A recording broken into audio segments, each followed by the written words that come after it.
Le milliardaire marchait lentement dans l'allée du parc, tenant délicatement la main de sa fille. Chaque pas était mesuré, calculé. Elle se déplaçait avec des béquilles, l'une de ses jambes étant complètement paralysée depuis ce terrible accident qui avait bouleversé leur vie 3 ans auparavant.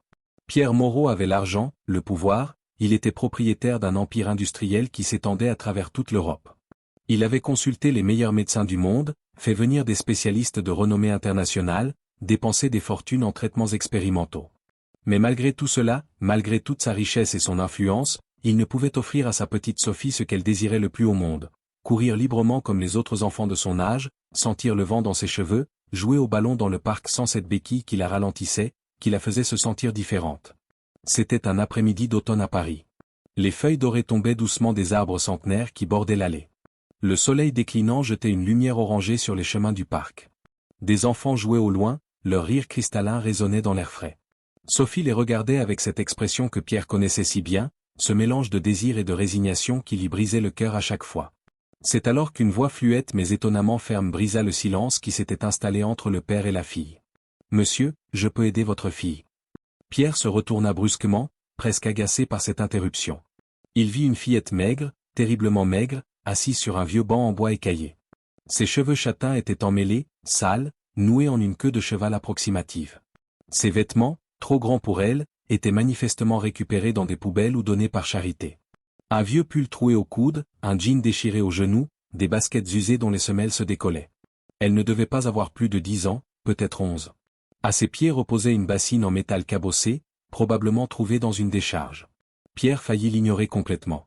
Paris était pleine de mendiants, d'enfants des rues qui cherchaient à apitoyer les passants. Il avait appris, comme tant d'autres Parisiens aisés, à détourner le regard, à passer son chemin. Mais Sophie, sa douce Sophie, tira sur la manche de son père avec insistance. « Papa, elle m'a parlé.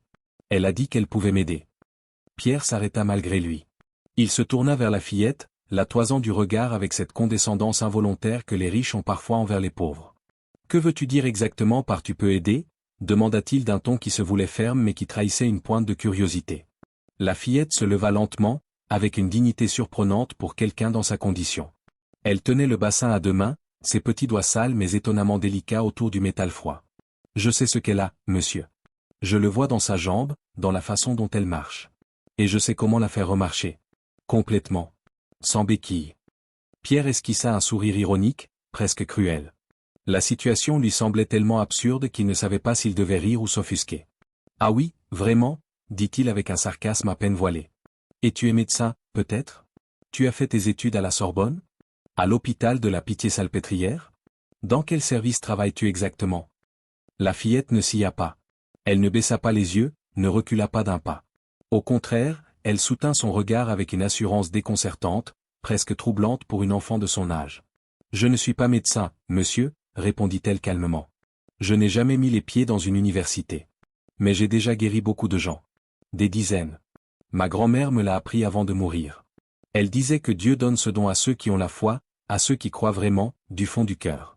Et moi, j'y crois. » Pierre allait se détourner, excédé par ce qu'il considérait comme du charlatanisme religieux, quand Sophie lui serra la main avec une force qu'il ne lui connaissait pas. « Papa, s'il te plaît, » murmura-t-elle, et sa voix tremblait légèrement. « Laisse-moi essayer.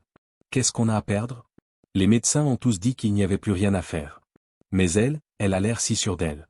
S'il te plaît, papa. » Quelque chose dans la voix de sa fille fit vaciller Pierre. Peut-être était-ce cet espoir qu'il voyait briller dans ses yeux, un espoir qu'il n'avait plus vu depuis des mois. Peut-être était-ce la lassitude de tant de promesses médicales non tenues, de tant de traitements qui n'avaient rien donné. Ou peut-être, tout simplement, était-ce cette petite voix intérieure, enfouie au fond de lui depuis l'enfance, qui croyait encore en quelque chose de plus grand, de plus mystérieux que la science et la raison. « D'accord, » soupira-t-il finalement, se sentant ridicule mais incapable de refuser quoi que ce soit à sa fille. « De quoi as-tu besoin ?» La fillette sourit pour la première fois, révélant des dents blanches mais légèrement de travers. « Attendez ici 10 minutes, monsieur. Je reviens tout de suite.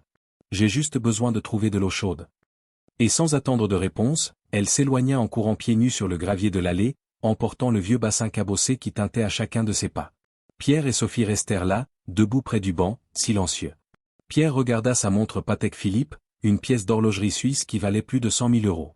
Il songea sérieusement à partir, à mettre fin à cette mascarade. C'était absurde, complètement absurde. Comment pouvait-il, lui, Pierre Moreau, diplômé de HEC, homme rationnel et pragmatique, être en train d'attendre qu'une gamine des rues accomplisse un miracle? Mais Sophie s'était assise sur le banc, les yeux brillants d'une impatience fébrile, et il ne pouvait se résoudre à briser cet espoir, aussi insensé soit-il. Exactement 10 minutes plus tard, comme promis, la fillette revint en courant. Le bassin était maintenant rempli d'eau fumante. Elle avait dû frapper à la porte d'un café ou d'une boulangerie pour obtenir de l'eau chaude. Un petit tabouret en bois était coincé sous son bras libre. « Asseyez-vous ici, s'il vous plaît, mademoiselle », dit-elle à Sophie avec une politesse touchante. Sophie s'assit sur le banc, son cœur battant la chamade. La fillette posa le tabouret devant elle, puis s'agenouilla avec précaution. Avec une délicatesse infinie, presque cérémonielle, elle plaça la bassine d'eau chaude par terre et commença à retirer la chaussure orthopédique de Sophie. Pierre observait la scène, les bras croisés sur sa poitrine, le visage fermé.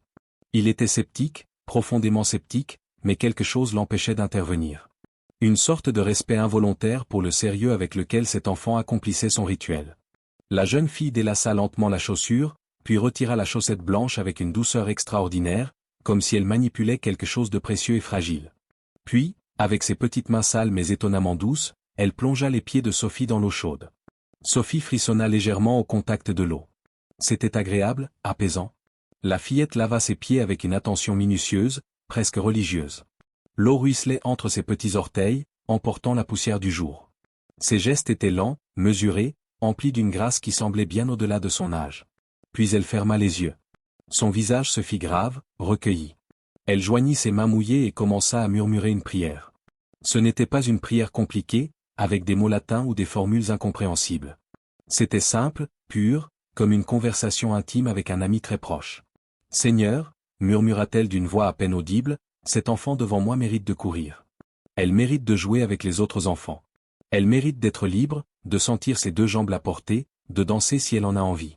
Je sais que tu en es capable. Je sais que tu l'aimes. Alors, je t'en supplie, du fond de mon cœur, guéris-la. Guéris-la au nom de Jésus. Redonne-lui l'usage de sa jambe. Amen. » Un silence profond s'installa. Même les oiseaux dans les arbres semblaient s'être tus. Le vent lui-même avait cessé de souffler. Pierre retenait son souffle sans s'en rendre compte. La jeune fille ouvrit lentement les yeux. Avec le même vieux chiffon qu'elle utilisait probablement pour se laver elle-même, elle essuya délicatement les pieds de Sophie. Puis elle sourit, d'un sourire confiant, serein. « Voilà, mademoiselle. Maintenant, levez-vous. Essayez de marcher. » Sophie regarda son père, les yeux écarquillés, remplis d'un mélange d'excitation et de peur. Pierre était figé, incapable de prononcer un mot. Sa gorge s'était serrée. Son cœur battait à tout rompre dans sa poitrine. Sophie prit une profonde inspiration, comme quelqu'un qui s'apprête à plonger dans une eau glacée. Puis, lentement, sans sa béquille, elle se leva. Debout. Vraiment debout. Les deux jambes bien ancrées au sol, supportant son poids de manière égale. Elle resta immobile un instant, comme pour tester, pour vérifier que c'était réel. Puis elle fit un premier pas. Hésitant, tremblant. Puis un deuxième. Plus assuré. Puis un troisième, un quatrième, un cinquième. Elle marchait. Elle marchait normalement, sans boiter, sans traîner la jambe, sans douleur visible sur son visage. Pierre eut l'impression que le monde entier tournait autour de lui. Ses jambes flanchèrent. Il tomba à genoux sur le gravier de l'allée, ses mains tremblantes couvrant son visage. Des sanglots incontrôlables secouèrent ses épaules. Il pleurait comme il n'avait jamais pleuré de sa vie, pas même à l'enterrement de sa propre mère. Sophie, elle, marchait. Non, elle ne marchait plus seulement. Elle courait. Elle courait sur ses deux jambes, sans béquille, sans douleur, avec une légèreté qu'elle avait oubliée depuis 3 longues années. Elle courut vers son père et se jeta dans ses bras avec une force joyeuse. « Papa, papa, je peux marcher. Je peux courir. Regarde, papa, regarde. » Ils pleurèrent ensemble, enlacés au milieu de l'allée, tandis que les passants s'arrêtaient, intrigués, émus par cette scène dont ils ne comprenaient pas tout le sens. Pendant ce temps, la petite fille ramassait silencieusement sa bassine et son petit tabouret, comme si ce qu'elle venait d'accomplir était la chose la plus naturelle du monde. Pierre se releva finalement, les jambes encore tremblantes, les joues striées de larmes. Il essuya son visage avec le revers de sa manche de costume à 3000 €. Il se tourna vers la fillette, la chercha du regard, et la vit qui s'apprêtait à partir. « Attends » cria-t-il. « Attends, s'il te plaît. » Elle se retourna, le bassin dans une main, le tabouret dans l'autre. Pierre se précipita vers elle, sortit son portefeuille en cuir de sa poche intérieure. Il en retira une liasse de billets, sans même compter. 200, 300 € peut-être. Tiens, prends ça. Merci. Merci infiniment. Je ne sais pas comment te remercier. La fillette accepta les billets avec un petit sourire timide. Elle les plia soigneusement et les glissa dans la poche de son jean déchiré. Ce n'est pas moi qu'il faut remercier, monsieur, dit-elle doucement. C'est lui. Moi, je ne suis que ses mains. Et elle s'éloigna lentement, pieds nus sur le gravier, disparaissant peu à peu dans la foule du parc. Pierre prit la main de Sophie et ils rentrèrent à la maison. Durant tout le trajet en voiture, il était sous le choc, essayant de comprendre, de rationaliser ce qu'il venait de voir. Sa fille, paralysée depuis 3 ans, guérie en quelques minutes par une enfant des rues, avec de l'eau chaude et une prière. C'était impossible. Scientifiquement impossible. Et pourtant, Sophie était là, à côté de lui, remuant ses 2 jambes, touchant ses orteils, riant de bonheur. Les jours suivants furent extraordinaires. Sophie guérit complètement, totalement. Elle courait dans le jardin de leur villa de Neuilly, sautait sur le trampoline, jouait au foot avec les enfants du quartier. Pierre l'emmena consulter son médecin traitant, le docteur Laurent, un neurologue réputé qui la suivait depuis l'accident. Le médecin l'examina longuement, fit des radios, des IRM. Il resta silencieux longtemps devant les résultats, comparant les anciennes images avec les nouvelles. Puis il retira ses lunettes, les nettoya nerveusement, et regarda Pierre avec une expression stupéfaite. « Monsieur Moreau, dit-il lentement, je ne comprends pas. Les lésions nerveuses que Sophie avait à la moelle épinière, elles ont complètement disparu. C'est comme si elles n'avaient jamais existé. La jambe fonctionne normalement. Les connexions nerveuses sont parfaites. En 30 ans de carrière, je n'ai jamais vu quelque chose comme ça. C'est médicalement inexplicable. » Pierre ne dit rien. Comment aurait-il pu expliquer? Qu'il aurait cru? Mais sa joie, aussi immense soit-elle, commença peu à peu à faire place à une inquiétude grandissante, un malaise profond qui s'intensifiait de jour en jour. Et c'est Sophie elle-même qui mit le doigt sur ce qui le rongeait. Un soir, pendant le dîner dans leur grande salle à manger, alors qu'ils mangeaient un repas préparé par leur cuisinière, Sophie posa sa fourchette et regarda son père avec ses grands yeux verts. « Papa, dit-elle avec cette franchise désarmante des enfants, pourquoi cette fille vit-elle dans la rue ?» Pierre resta figé, sa fourchette levée à mi-chemin entre son assiette et sa bouche. « Je ne sais pas, ma chérie. Elle avait l'air d'avoir tellement faim, papa. Tu as vu comme elle nous regardait? Comme si elle n'avait pas mangé depuis des jours. » Silence pesant. Sophie continua, sa petite voix se faisant plus insistante. « Elle était si gentille avec moi. Elle m'a guéri. Elle a fait ce que tous les médecins du monde n'ont pas pu faire. Et nous, qu'est-ce qu'on a fait pour elle? On lui a donné quelques billets et on est parti. Comme ça. Comme si de rien n'était. Pourquoi, papa? Pourquoi on n'a rien fait pour l'aider vraiment? » Pierre déglutit difficilement. La question de sa fille était plus douloureuse, plus pénétrante que n'importe quel diagnostic médical. Elle touchait quelque chose de profond en lui, une vérité dérangeante qu'il avait essayé d'ignorer. Il avait donné quelques billets à cet enfant. 200 ou 300 €, une somme dérisoire pour lui, l'équivalent du prix d'un dîner dans un restaurant étoilé. Puis il était parti, sans même lui demander son nom, sans vérifier si elle allait bien, sans la remercier sincèrement pour le miracle qu'elle avait accompli. Il l'avait traitée comme une mendiante anonyme, pas comme la personne qui avait changé la vie de sa fille à jamais. Cette nuit-là, Pierre ne ferma pas l'œil. Il resta éveillé dans son grand lit king size, dans sa chambre luxueuse avec vue sur la Seine, fixant le plafond dans l'obscurité. La voix de Sophie résonnait sans cesse dans sa tête, comme un écho lancinant. Pourquoi on n'a rien fait pour elle? La question le hantait.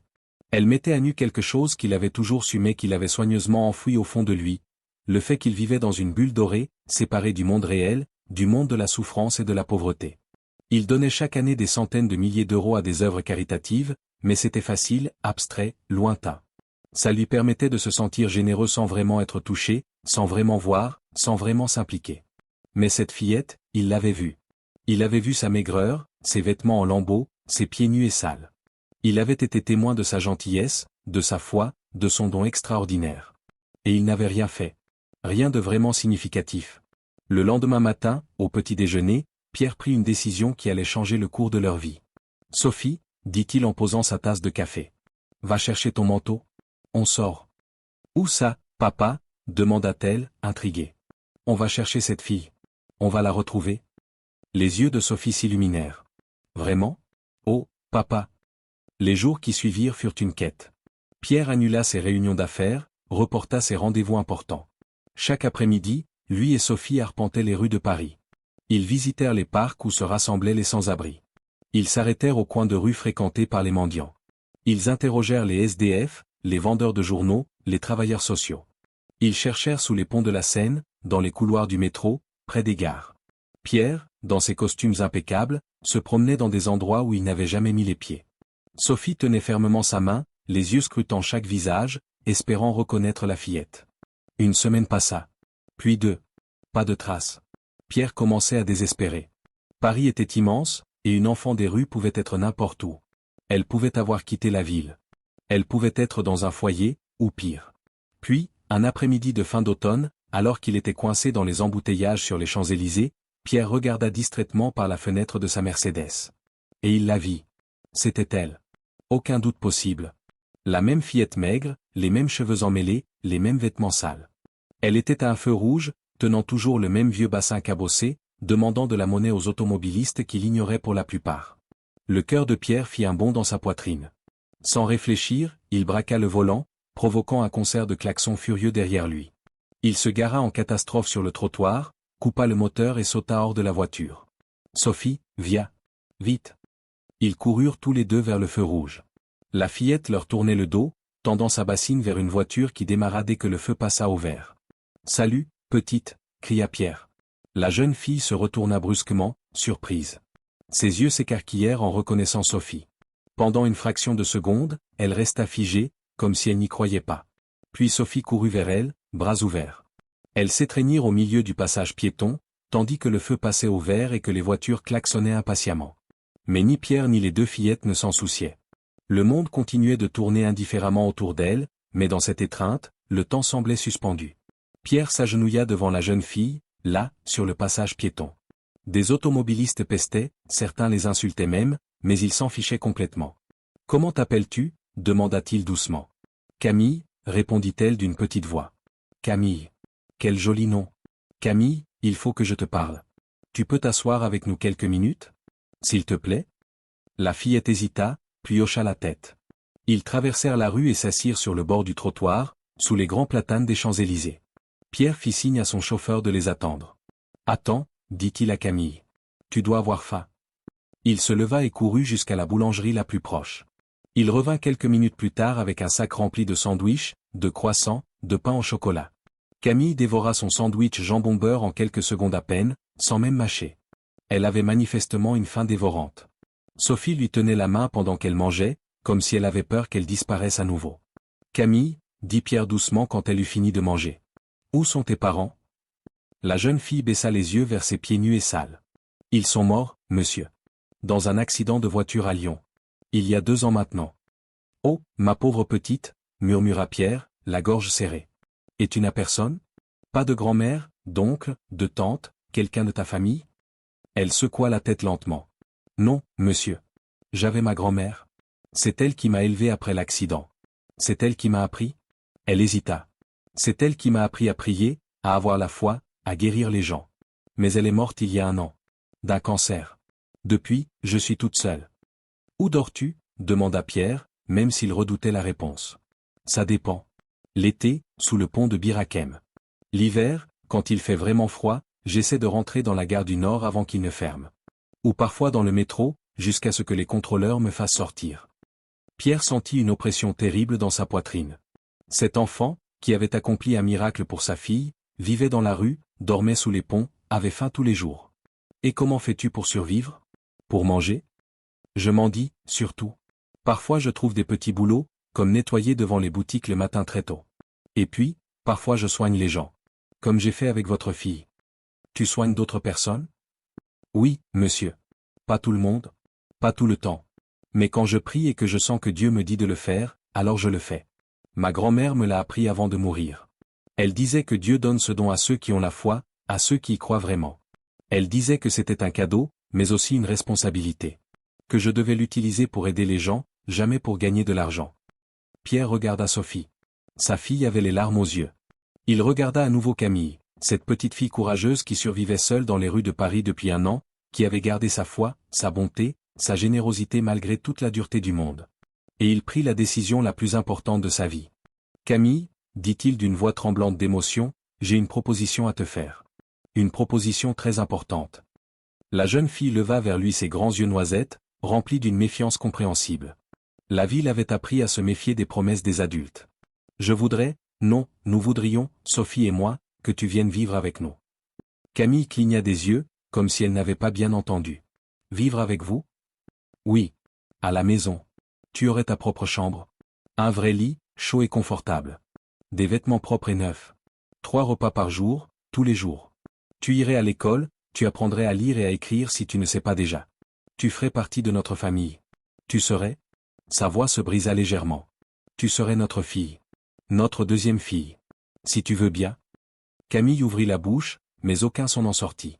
Ses yeux s'écarquillèrent. Des larmes commencèrent à couler sur ses joues sales, traçant des sillons propres sur sa peau. Vraiment, murmura-t-elle finalement. Vous ne vous moquez pas de moi?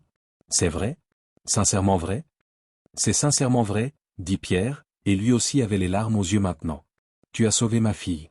Tu nous as redonné l'espoir. Comment pourrais-je te laisser dormir sous un pont alors que nous avons une grande maison avec des chambres vides? Ce serait un crime. Sophie se jeta dans les bras de Camille. Tu vas être ma sœur, Camille. Ma vraie sœur. On va partager nos jouets, on va aller à l'école ensemble, on va dormir dans la même chambre si tu veux. Oh, s'il te plaît, dis oui.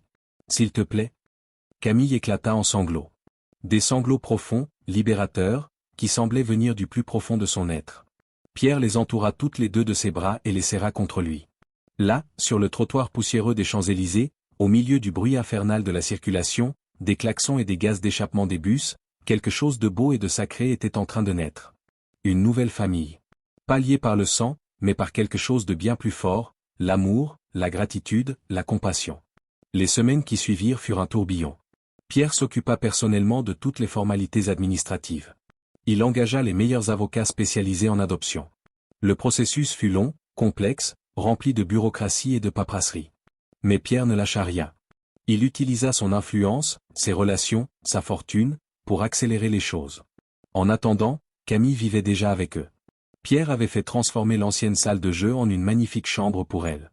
Un grand lit avec une couette moelleuse, des oreillers doux, une armoire remplie de vêtements neufs achetés par Sophie et sa belle-mère. Une fenêtre donnant sur le jardin, avec des rideaux roses qu'elle avait elle-même choisis. Un bureau pour faire ses devoirs. Des étagères pour les livres qu'elle commençait à lire. Le premier soir, Camille n'arrivait pas à dormir dans le lit. C'était trop doux, trop confortable. Elle avait passé un an à dormir sur du carton et du béton. Elle finit par s'installer par terre, sur le tapis, jusqu'à ce que Sophie vienne la chercher et l'emmène dans son propre lit. On va dormir ensemble cette nuit, dit Sophie. Et toutes les nuits si tu veux, jusqu'à ce que tu t'habitues. Pierre inscrivit Camille dans la même école privée que Sophie. Les premiers jours furent difficiles. Camille ne savait ni lire ni écrire correctement. Elle avait quitté l'école après la mort de ses parents. Mais elle apprenait vite, avec une soif de connaissances extraordinaire. Les professeurs étaient impressionnés par sa détermination. En quelques mois, elle rattrapa son retard. Elle dévorait les livres, posait 1000 questions, absorbait tout comme une éponge. Sophie et Camille devinrent inséparables. Elles dormaient ensemble, jouaient ensemble, riaient ensemble. Camille apprit à Sophie ce qu'était la vraie compassion, l'empathie pour ceux qui souffrent. Elle lui montra qu'il existait un monde au-delà de leur quartier privilégié, un monde de douleur mais aussi d'espoir et de résilience.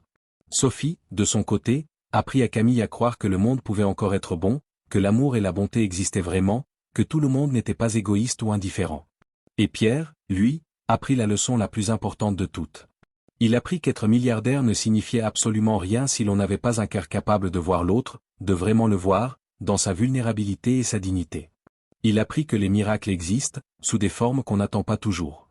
Mais surtout, il apprit que le plus grand miracle de tous n'est pas la guérison instantanée d'une jambe paralysée. Le plus grand miracle, c'est de choisir d'aimer quand il serait tellement plus facile d'ignorer, de passer son chemin, de rester dans sa bulle confortable.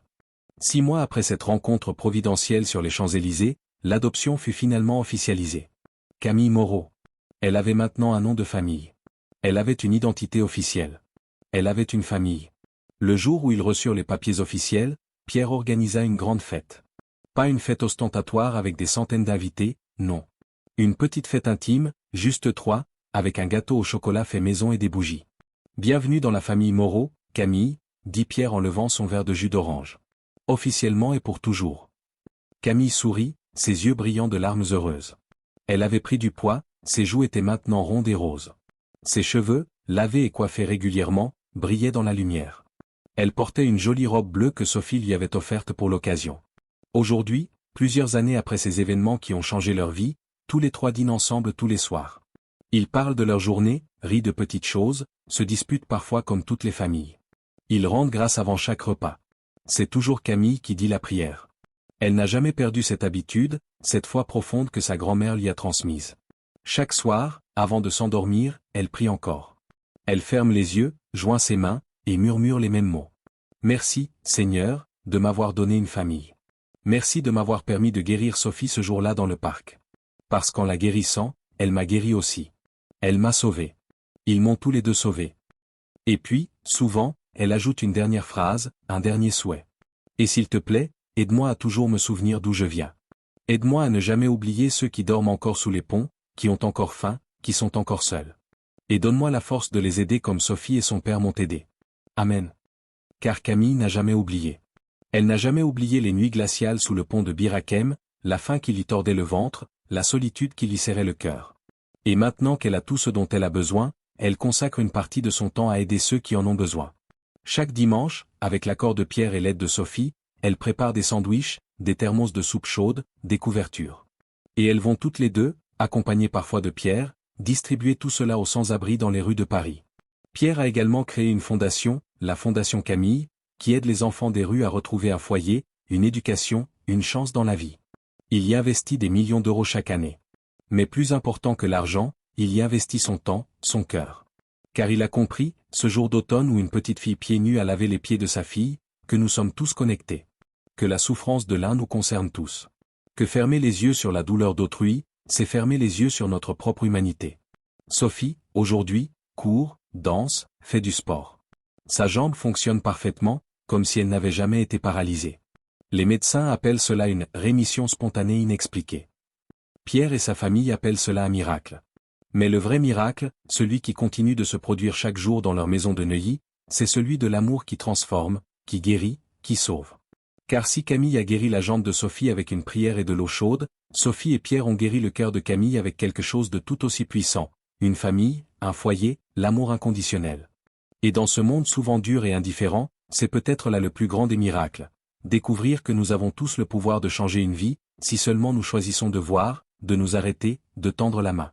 Si cette histoire vous a touché, abonnez-vous à notre chaîne. Nous continuerons à partager avec vous ces histoires qui nous rappellent ce qu'il y a de plus beau en l'humanité. Laissez un commentaire pour nous dire de quelle ville vous venez, et partagez avec nous vos propres histoires de compassion et d'espoir. Car chacun d'entre nous a le pouvoir d'être la Camille de quelqu'un, ou le Pierre de quelqu'un. Chacun d'entre nous peut accomplir des miracles, simplement en choisissant d'aimer. Gros bisous et à très bientôt pour une nouvelle histoire qui, je l'espère, touchera votre cœur autant que celle-ci.